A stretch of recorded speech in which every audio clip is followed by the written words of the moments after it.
Mesa Política. Una mirada feminista para avanzar en la igualdad.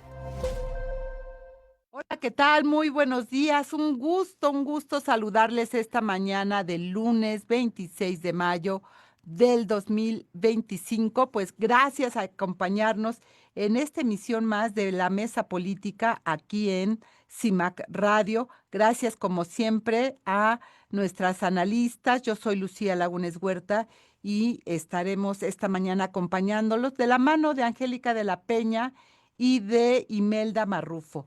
Gracias a las dos por estar aquí esta mañana. Nuestra querida Marta Tagle no va a estar en esta ocasión. Ella tiene un compromiso presencial que atender en este horario, pero pues estará con nosotras la siguiente semana.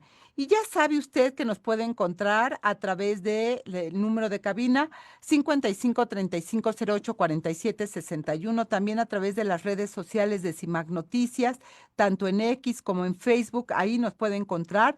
Le invitamos a que sus comentarios los pueda acompañar de este hashtag CIMAC Radio y Periodismo Feminista para que podamos ir abriendo estas comunidades también en estas redes sociodigitales que siempre nos ayudan para estar más cerca.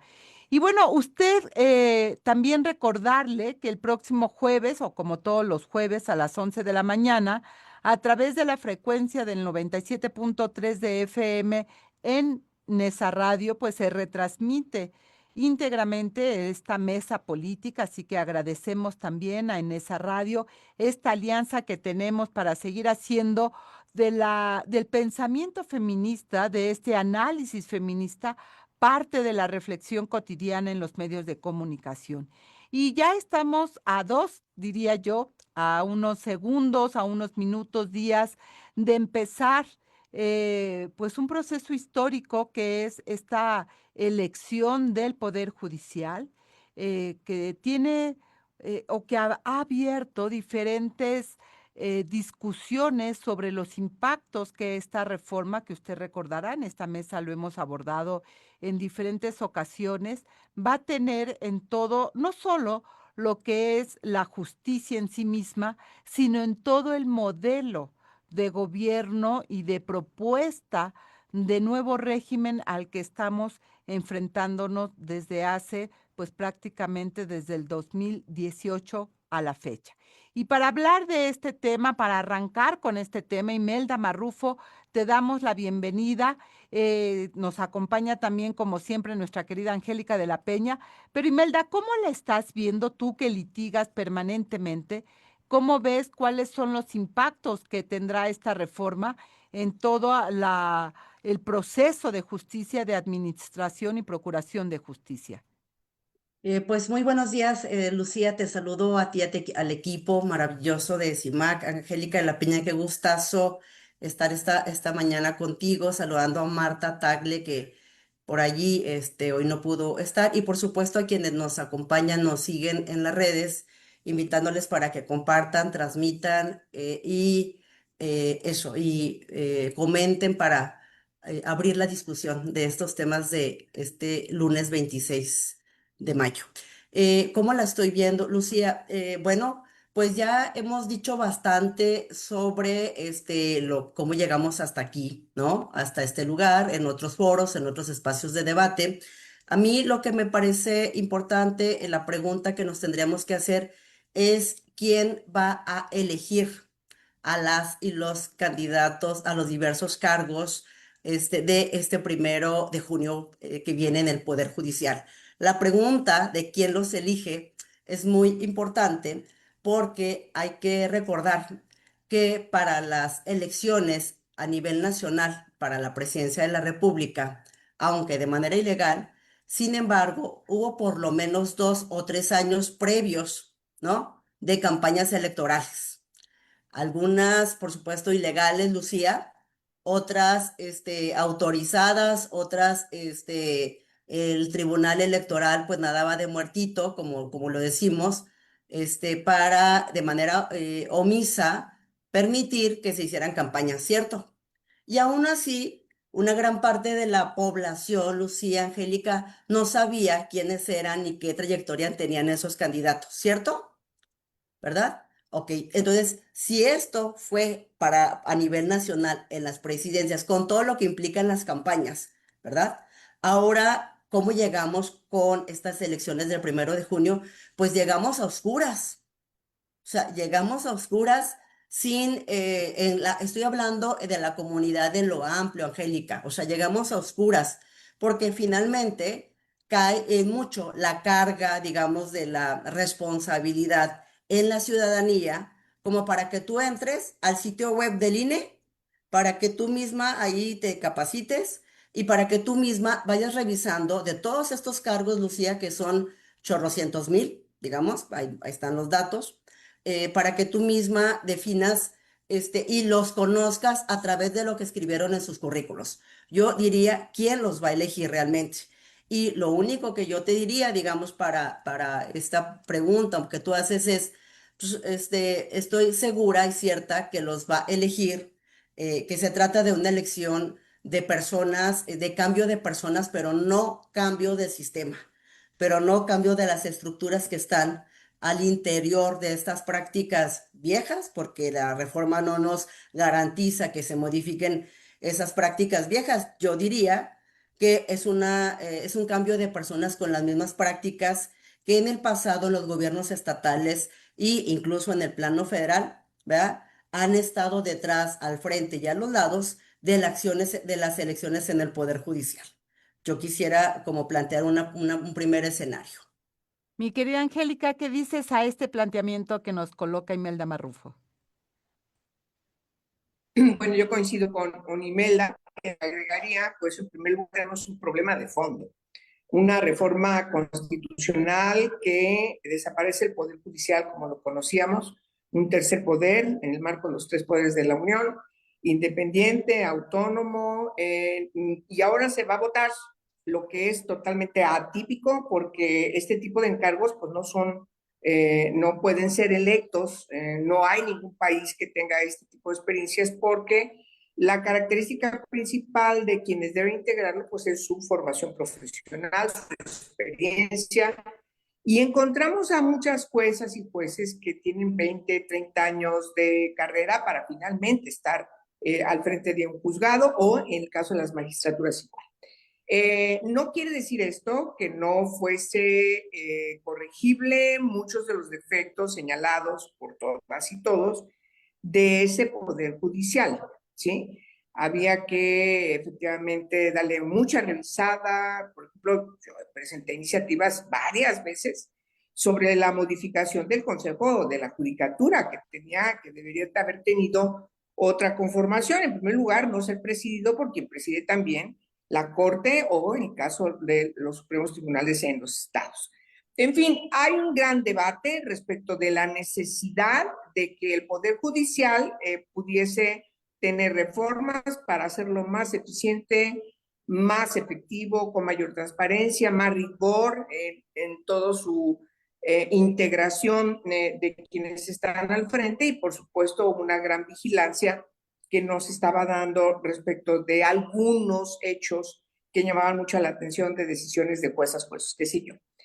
Pero era, digamos, un asunto muy localizado y nadie decía, no, el Poder Judicial es la perfección. Creo que eso es importante señalar. Y segundo, al llevar a elección a candidaturas en todo el Poder Judicial, en el ámbito federal y local, una primera mitad, encuentras que la autoridad del Instituto Nacional Electoral pues está asumiendo una responsabilidad para la que no fue conformado. Las elecciones son organizadas, calificadas por el Instituto Nacional Electoral, pero poner a competir como si fuese un diputado, un regidor, a un juez, pues me parece que es totalmente atípico, ¿no? Y luego, si a eso se le agregas todos los problemas que enfrentó el Instituto Nacional Electoral, que permitió que les quitaran los recursos presupuestales, que eso llevó a que definieran la mitad de las casillas, definieran en un gran debate, pues, cómo va a ser la votación, porque son más de 800 cargos, cada quien va a votar más de una decena de cargos con una votación rarísima porque que es con números, con boletas de colores.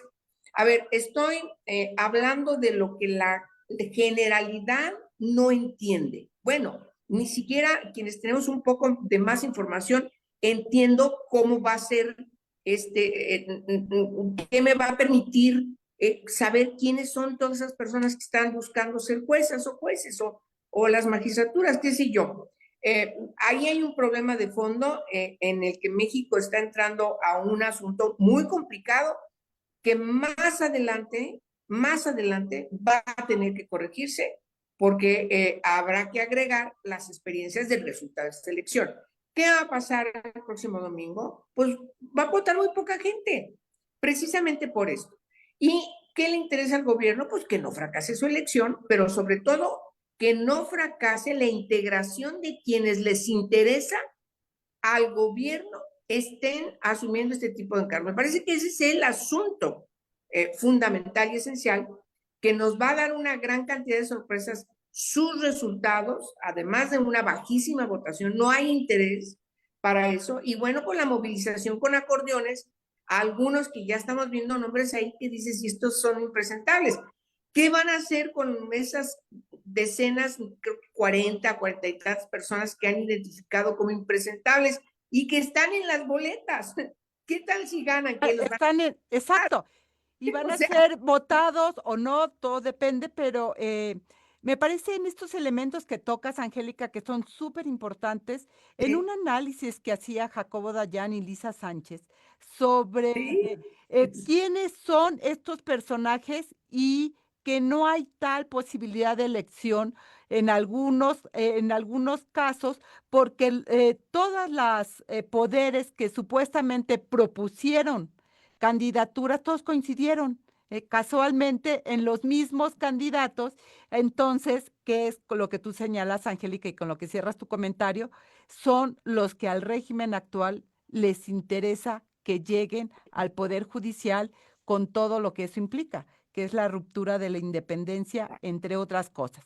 Vamos a un corte de estación, no se vaya, estamos en la mesa política hablando precisamente sobre las elecciones del Poder Judicial que el próximo domingo se llevarán a cabo en nuestro país. Volvemos.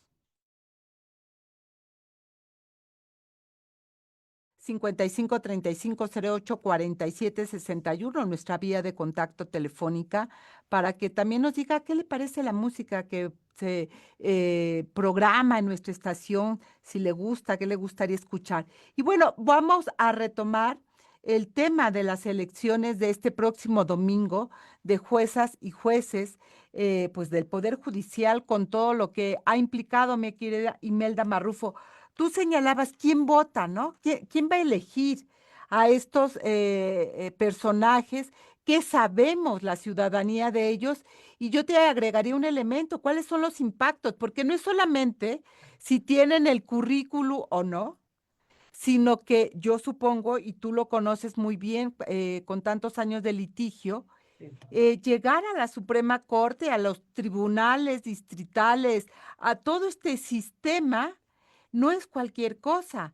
¿Qué pasa con los casos que ya están, que te conocían un juez y quien llega, pues no los conoce? Es decir, señor, aquí tiene sus 500 o señora, aquí tiene sus 500, 600 expedientes y hágase rápidamente experta en el caso porque mañana tiene audiencia. O no lo sé, Imelda Marrufo. Sí, Lucia, yo no sé si coincidirán conmigo, pero la verdad es que, como se ha comentado también en este programa y en varios espacios, en el feminismo en México hemos avanzado muchísimo en todo este andamiaje de los derechos de las mujeres, tanto en la jurisprudencia internacional, ¿no? O sea, todo este andamiaje como en el ámbito nacional, constitucional y en la Suprema Corte de Justicia. Es decir, tenemos ya toda una estructura. Y esa estructura de los derechos de las mujeres de manera con un espíritu sobre todo de progresividad no fue gratuito. Implicó, Lucía, transitar por todas esas etapas que en los juicios, que en los procesos lo tienes que hacer para poder llegar, digamos, a esas instancias hasta que sean jurisprudencia de la Corte, ¿no? Es decir, entonces no ha sido gratuito el avance que tenemos.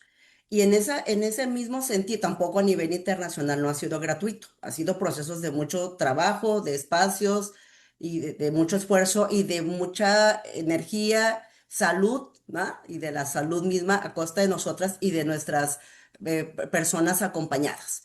En ese contexto, Lucía, también hemos avanzado mucho en la capacitación de funcionariado, porque también feministas hemos sido capacitadoras en algunos espacios de ciertos procesos, de juzgadoras, de juzgadores, ¿no?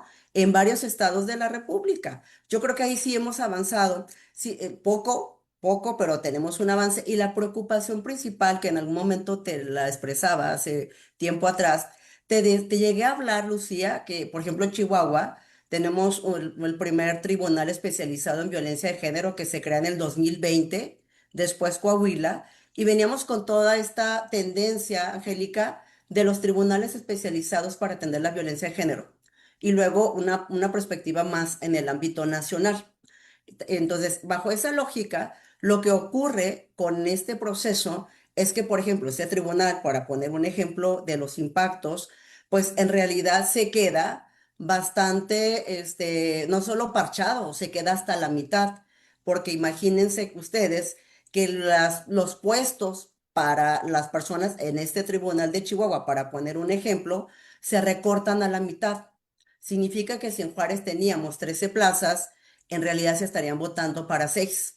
Significa que si en Cuauhtémoc había 2 personas para el tribunal especializado, en algunos municipios ni siquiera ya hay cargos o plazas para esos mismos jugadores. Desaparecen en Parral, que es un municipio de Chihuahua, había 2 juzgadoras, pues ahora se queda una. Eso para poder nada más, como decirte, los impactos en sentido contrario hacia nosotras, no solo por la reducción de cargos y de personas, porque además, como son tribunales de reciente creación, Lucía, y estos tribunales son mixtos, tienen competencia penal y familiar, pues a diferencia de otras áreas de la justicia, aquí no se consideró específicamente la mixtura, así le llamamos, ¿no? Que es la especialidad en estas 2 disciplinas. Eso es un tema. Y el otro tema que me gustaría colocar como una de las claves, si tú me preguntaras, Lucía, ¿cuáles serían las claves de en qué poner atención en este proceso electoral? Que no me quiero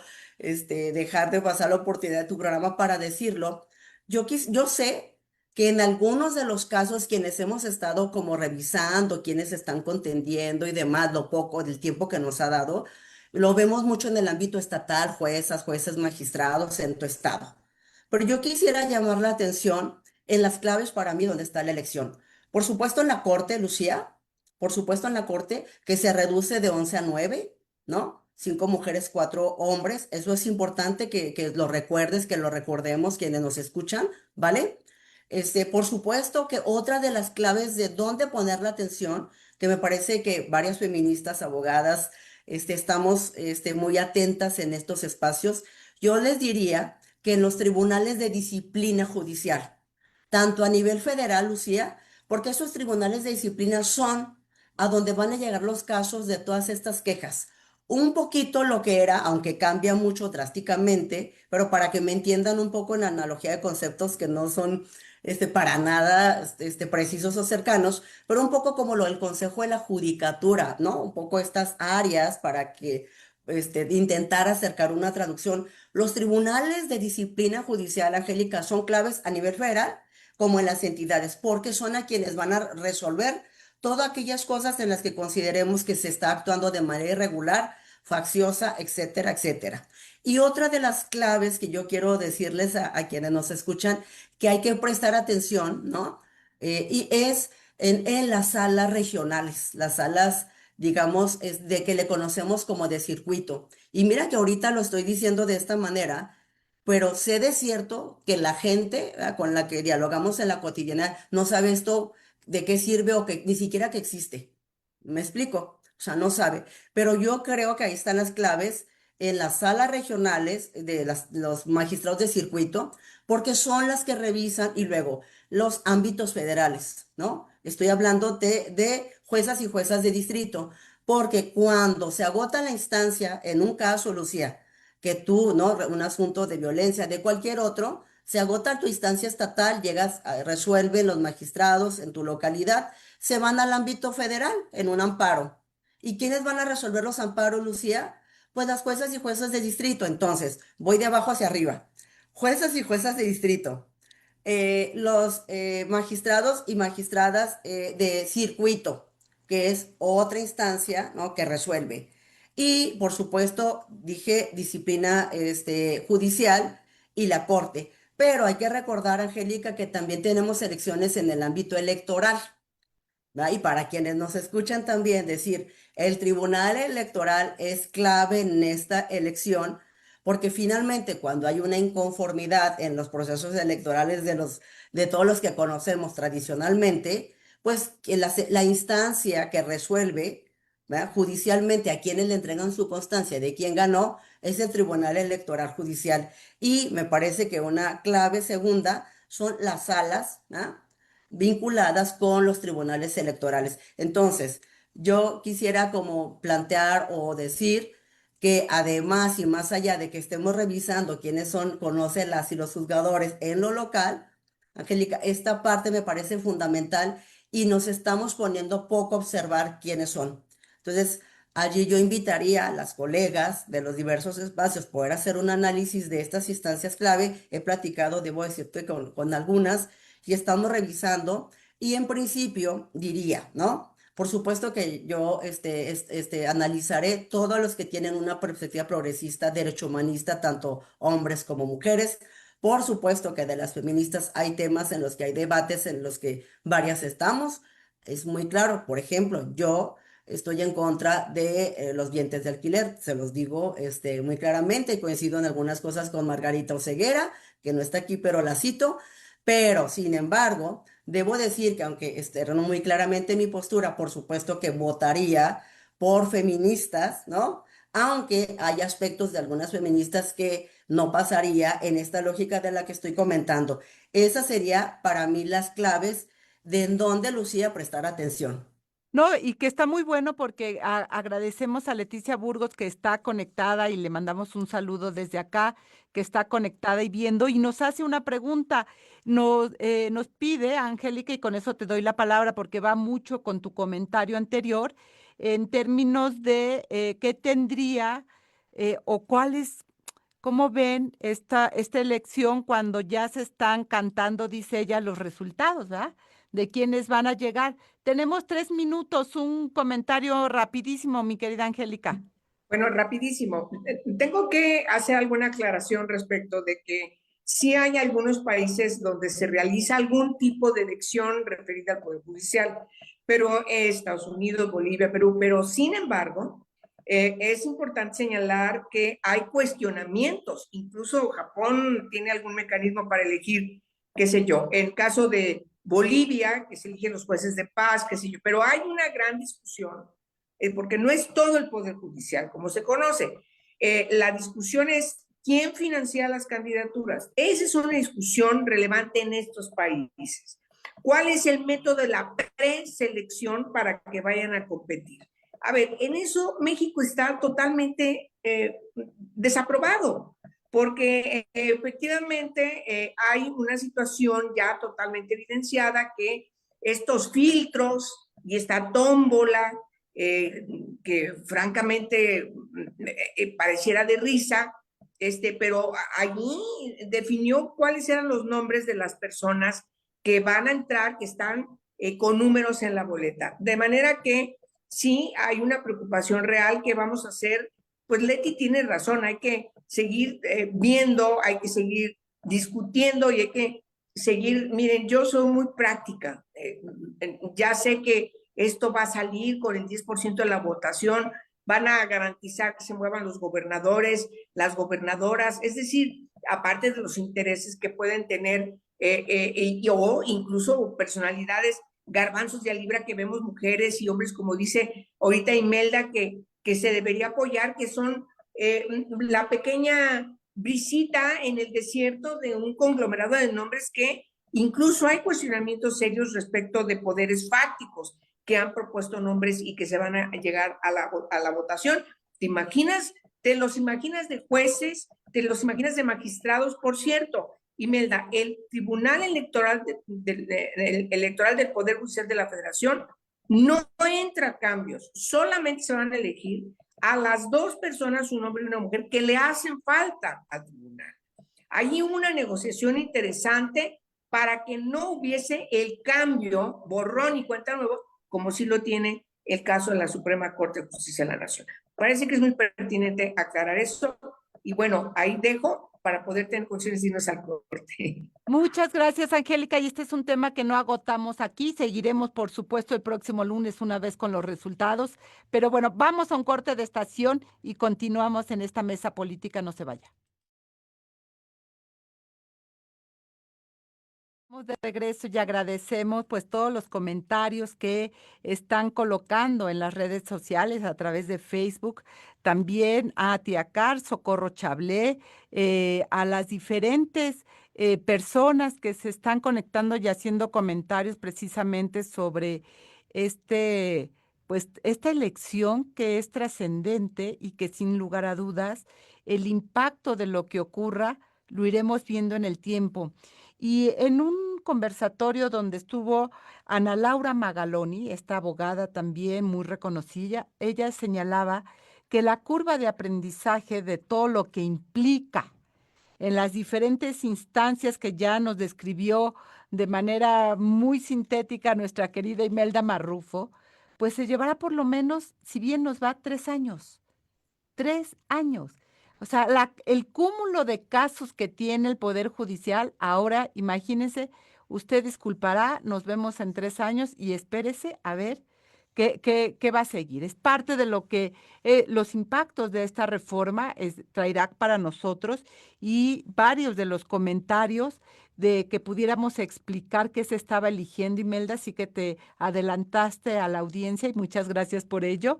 Pero vamos a dejar hasta aquí, si les parece, pues el tema, para entrar a otro tema que no es de menor importancia, que tiene que ver con este terrible crimen de entrada en la Ciudad de México, en una avenida muy concurrida, a plena luz de día, en Tlalpan, en la delegación Benito Juárez, que es una de las delegaciones, digamos, con mayor, comillas, seguridad, ¿no? Una avenida como es Calzada de Tlalpan en la Ciudad de México, para quienes nos ven en otros lugares, que es muy transitada. 7 de la mañana es todo el flujo hacia los diferentes labores que se desarrollan en la Ciudad de México y escuelas.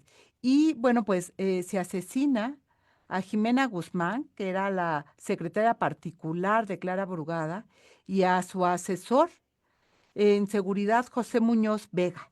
2 personas muy jóvenes, además, con un acompañamiento con Clara Brugada de muchos años, Angélica, que simbra lo que implica en términos de seguridad para nuestra ciudad, pero para el país. Aquí hemos hablado de lo que ha sido la política de seguridad del gobierno federal y los impactos que esto tiene, Angélica. ¿Qué lectura tienes tú en ello? Bueno, queridas compañeras, sin duda fue un impacto tremendo, porque además se da en el marco de la realización de la conferencia de la presidenta Sheinbaum con la mesa de seguridad. Y bueno, pues vimos en tiempo real cómo esta información a través de el secretario de seguridad pues se la daba rápido a la presidenta, etcétera, etcétera. Todo el mundo estamos con el impacto porque ciertamente la noticia empezaba a circular por todo el país, por todo el mundo, por cierto. Me parece que eso llama mucho la atención, que muchísimos noticieros en muchísimas partes del mundo lo retomaron. No nos fue bien como país. No quiero adentrarme a los comentarios que se hicieron diversos, pero fue muy impactante, sin lugar a dudas, porque no se trataba de 2 personas comunes y corrientes. Ciertamente forman parte del equipo cercanísimo de la jefa de gobierno desde que estaba trabajando en la alcaldía de Iztapalapa, cercanísimos, ella y él, a Clara Brugada, y se le nota cuando tiene que enfrentar a los medios de comunicación con todo el gabinete del gobierno de la Ciudad de México, pues también ella de manera muy sentida por la cercanía evidente con estas dos personas. Yo no me atrevo, queridas, a especular las causas. Hay que tener mucho cuidado porque ciertamente impacta no solamente al gobierno de la Ciudad de México, ¿sí? Encabezado por la jefa de gobierno, sino que también hay que destacar que estas dos personas formaban parte de manera importante de la militancia de Morena y por lo tanto impacta al partido de la presidenta. Forman parte del mismo equipo, son el mismo partido y entonces me parece que tenemos que esperar, y yo quisiera simplemente expresar que sí, mi preocupación respecto de que se vaya al fondo de las causas de quienes perpetraron. Hay muchas especulaciones y me parece que sería muy irresponsable de mi parte hacer eco a cualquiera de esas especulaciones. Me parece que hay que tener mucho cuidado. Hay que esperar a que las autoridades completen su investigación, sepamos no solamente quiénes fueron los autores materiales, que vimos una situación muy bien conformada por parte de quienes lo organizaron, es la delincuencia organizada sin lugar a dudas, pero sobre todo quiénes son los autores intelectuales de este tipo de hechos que llegan e impactan. Y además refleja, eso sí lo puedo decir, un estado muy complicado en el país. Es una ventana más de una situación caótica, una situación en donde pareciera que no hay Estado de Derecho en México. Porque no es solamente este asunto en la Ciudad de México, son inmediatamente acabamos de pasar asesinatos en vivos de chicas, no solamente en el caso de la chica de Zapopan, hubo otros, hay situaciones muy complejas en muchos estados, también de asesinatos, y bueno, finalmente las amenazas que se perpetraron contra la codirectora del semanario Z de Tijuana, Adela Navarro, que también son muy preocupantes porque tú como periodista lo vives todo el tiempo, tienes una gran cantidad de análisis desde CIMAC, que son de riguroso estudio de todas nosotras, de toda la población interesada en la materia respecto de que la libertad de expresión en nuestro país pues está sufriendo un gran deterioro. No de ahorita, viene desde hace mucho tiempo. Las recomendaciones que se han hecho a México desde, por ejemplo, el examen periódico universal, particularmente respecto a la libertad de expresión y la prevención, así como la justicia, quienes periodistas que han sido asesinados en México, pues no nos van a dar bien. Creo que nos gana Afganistán, no sé si Irán, no sé qué otro país, pero México es uno de los países más inseguros para el periodismo en México.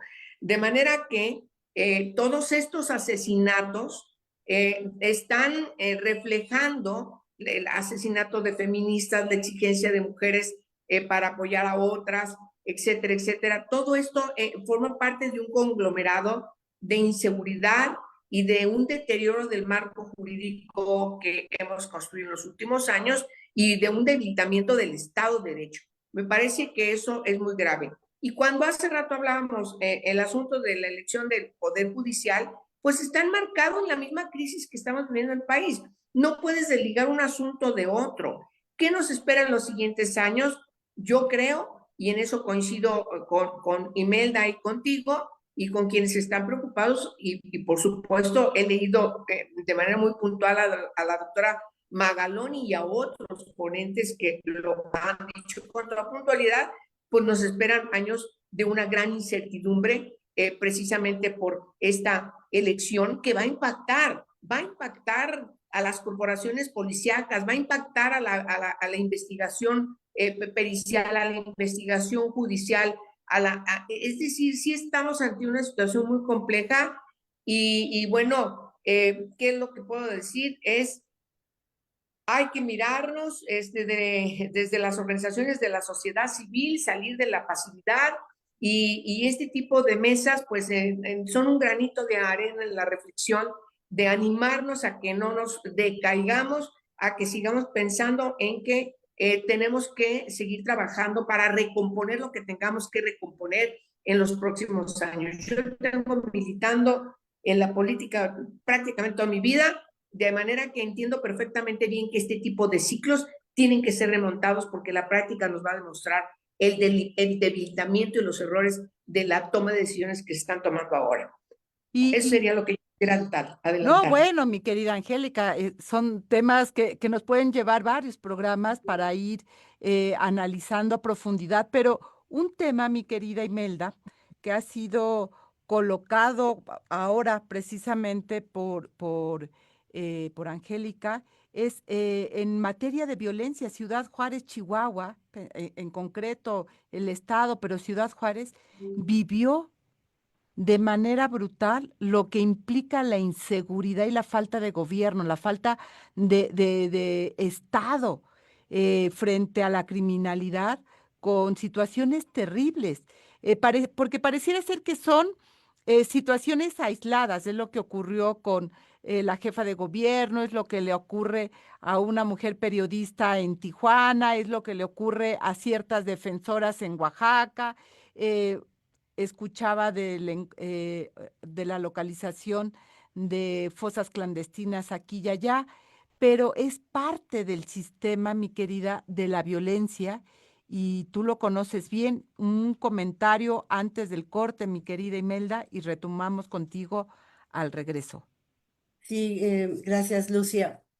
Creo que, bueno, decir que para nosotras, también viendo y siguiendo, Lucía, Angélica, pues todo lo ocurrido la semana pasada con este doble asesinato, que nos parece, por supuesto, muy lamentable por lo que esto implica, nos plantea dos grandes cosas, ¿no? ¿Cuál es la disputa, que es el tema de fondo que plantea Angélica? ¿Quiénes están disputando qué en el gobierno de la Ciudad de México y estos mensajes hacia el ámbito federal? Es decir, no sabemos en este fondo, Angélica, si se trata de una disputa de los poderes empresariales, económicos, ¿no? De los poderes que están muy vinculados, digamos, a todo este tema de todo el asunto inmobiliario, por ejemplo, o del crimen organizado en el sentido del narcotráfico. No lo sabemos. Y justamente ese es un tema para que se vaya a investigar.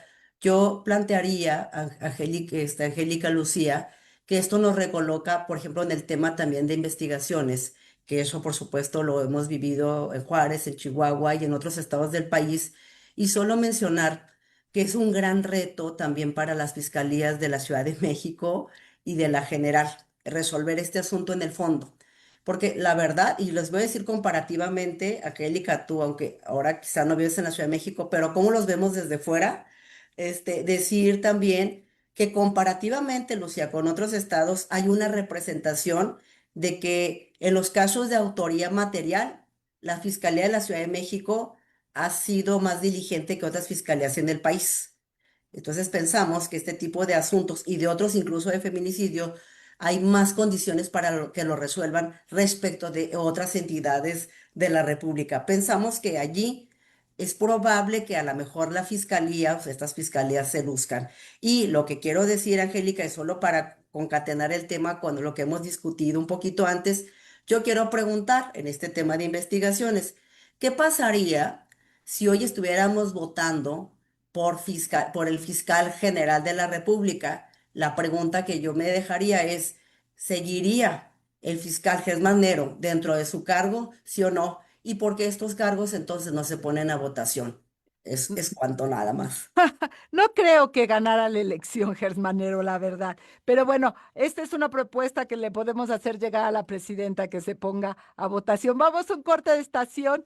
Estamos en la mesa política. Volvemos. eso que escuchamos se llama Ojalá de Laura Maré.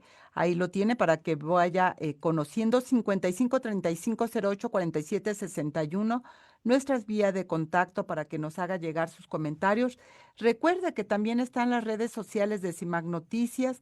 Le pedimos como siempre que use por favor los hashtags para que podamos estarnos comunicando, que es Periodismo Feminista y CIMAC Radio, ¿verdad? Todavía no me los aprendo. Todos los jueves, 11 de la mañana, en esa radio, 97.3 de FM. Ahí va a encontrar la repetición de este programa. Imelda Marrufo, sin lugar a dudas, como bien lo decía Angélica, las especulaciones salieron rapidísimo y creo que de manera prudente tenemos que esperar, como bien lo señalas, pues los resultados de la investigación de qué ocurrió y qué hay atrás.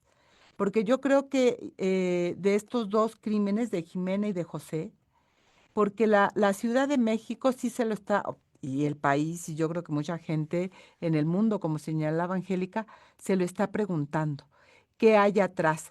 Porque no atender la violencia, insisto, en entidades como la tuya y todo el país, tiene consecuencias brutales para la ciudadanía. Dejar pasar no es bueno para nadie, mi querida Imelda. Sí, de acuerdo, Lucía. Y justamente porque eso nos atañe a todas, les quiero comentar que como ya lo decías ahorita, Angélica, que por supuesto que este doble asesinato, por supuesto que llama la atención no solo en el plano internacional, sino sé de cierto, Angélica, que muchas entidades lo seguimos, nos impactó, nos recolocó más allá de vivamos o no en el territorio de la Ciudad de México. Estamos hablando de la complejidad de lo que implica la criminalidad y los poderes fácticos en este país, Lucía, que atraviesan a todas, pues a todas nosotras. Y no quiero dejar pasar también la ocasión para decir que Angélica publica un artículo importante para poder leer la Angélica, que justamente colocas todo este tema que ya decías, justamente cómo la libertad de prensa está constantemente amenazada, violentada, ¿no? Y tú nos haces ver con mucha claridad allí, pues esta es amenazas de muerte, amenazas permanentes también, porque no son las primeras, Angélica. Aunque te refieres específicas al semanario Z, la codirectora de este semanario, sí me parece muy importante retomarlo justo, Lucía, porque estamos hablando de los temas de todos los lunes y además los que CIMAC luego en sus plataformas nos ofrece, pero que no son temas, no son temas tan fácil de digerir y que colocan, de verdad que colocan abrir la discusión y la conversación para señalar, Lucía, a poderes, a personajes, nombres de gobernadoras, o de gobernadores que se sienten amenazados en su lógica de poder o cuestionados y que son molestos, inclusive en este tipo de espacios, no solo a los cabecillas o representantes de los cárteles, inclusive, Lucía, en otras ocasiones, pues la propia iglesia, digamos, cuando ha defendido pederastas, o sea, por eso estoy hablando de la relevancia de no perder el foco de la atención respecto de estas amenazas, Angélica, que tú ya nos llamabas la atención, y que hay que volverlo nada más a recolocar.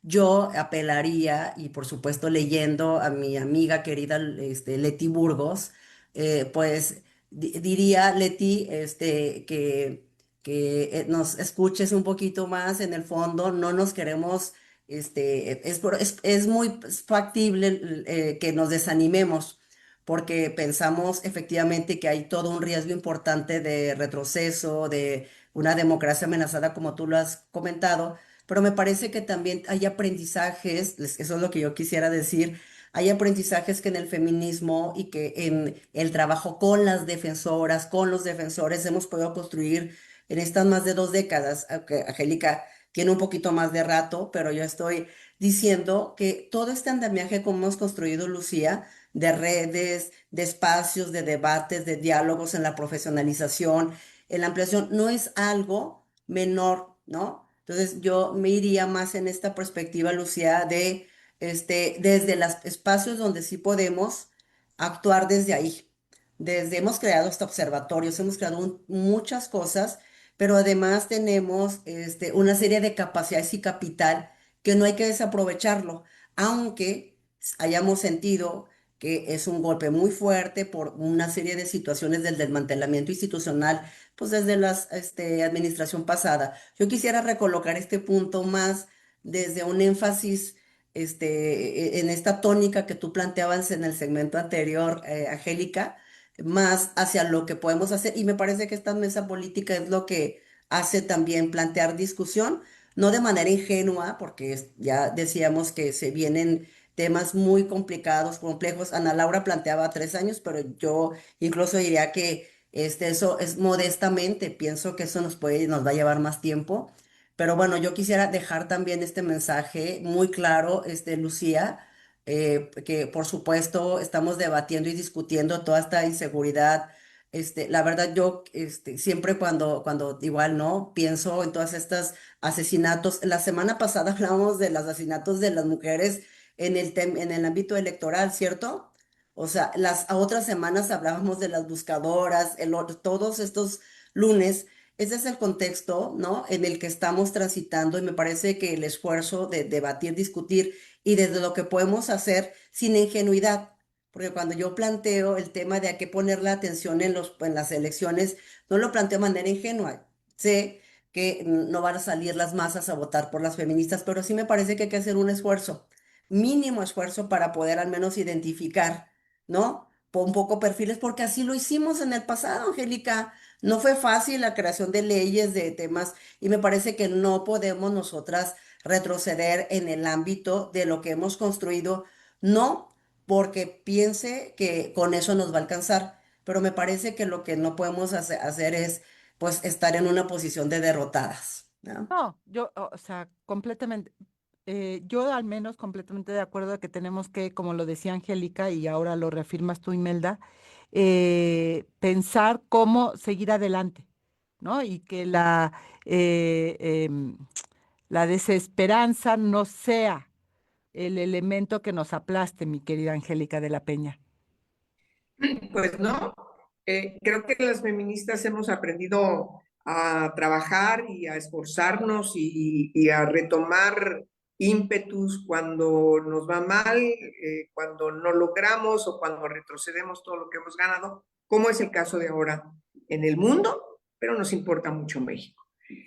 Hay un retroceso y muchas amenazas de muchas características contra el avance de las mujeres en esta decisión de que seamos consideradas como sujetas de plenos derechos, no solamente para ser reconocidas en el derecho a votar, sino lo que significa gozar de todos los derechos en este concepto de la igualdad sustantiva que ha caracterizado como principio rector de nuestros derechos todo el trabajo que realizamos desde distintos espacios.